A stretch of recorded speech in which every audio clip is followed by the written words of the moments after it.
Hey everyone, thank you for welcoming me into your small group. I'm hoping that you're going to have a fantastic discussion tonight. I hope that the time that you've had together over these 5 weeks now has been really good. It might be helpful, it might be beneficial for your group to pause at some point in your session tonight and just kind of look back over things you've been praying for, give each other an update on the things you've been praying for, celebrate answered prayers, continue to hold each other up in things that aren't yet resolved. What a great thing. This is one of the reasons that we're so excited about small group. It might be a place that you learn, but that's not the brass ring. That's not the bullseye. That's not the thing that we're aiming for. This is an environment where real spiritual friendships, deep community can form, and we can encourage each other as we're all taking our next steps together in what we're learning through God's Word. It's not just information. It is community and the transformation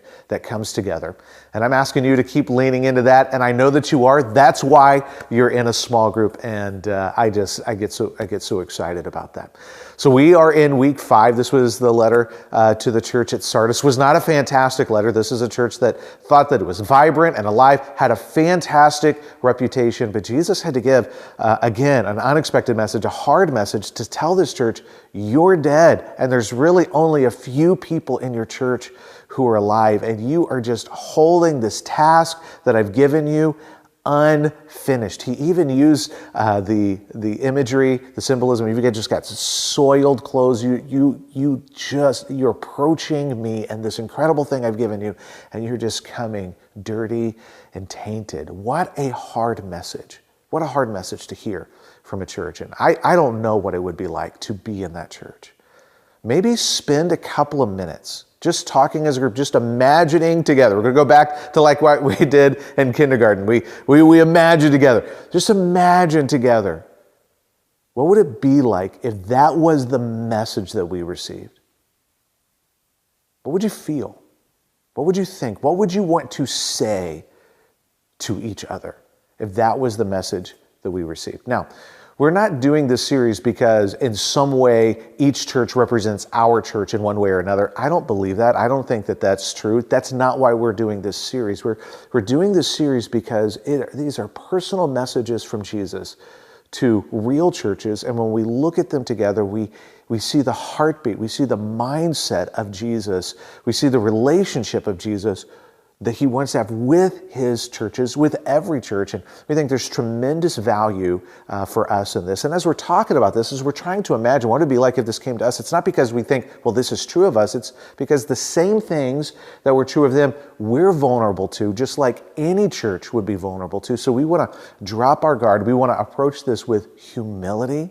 We want to approach this with courage, and we want to have a disposition. Jesus, anything that you want to say to us, we want to hear. Anything that might even be hard to hear, Jesus, we want to hear from you because we want to be a church that is aligned with you. We want to be aware of things that are wrong. We want to be aligned with what's right. We want to follow you, and we want to join you in your purpose. We want to be a church full of love for you and other people on mission. That's a big deal. That's a big deal to us. I hope that it's a big deal to you. And so as you're talking about this, I want to remind you of how all of these letters started way back in the beginning. It began with a reminder. Before any letter was given, we focused on this in week 1, that Jesus rose from the dead. And the same power that rose him from the dead can raise us from the dead.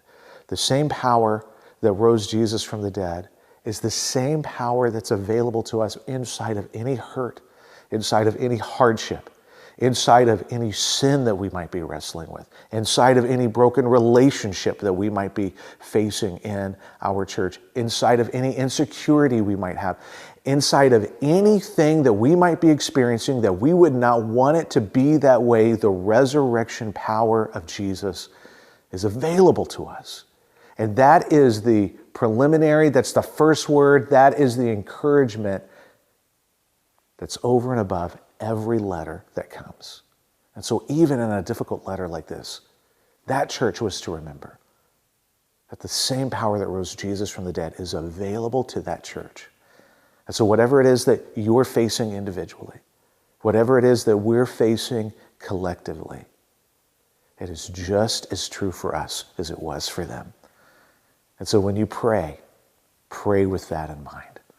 When you discuss with each other, discuss with that in mind. There is nothing that we can't lean into because we are the victors, not because of what we've done, but because of what he has done, and we are in him. Have a great week.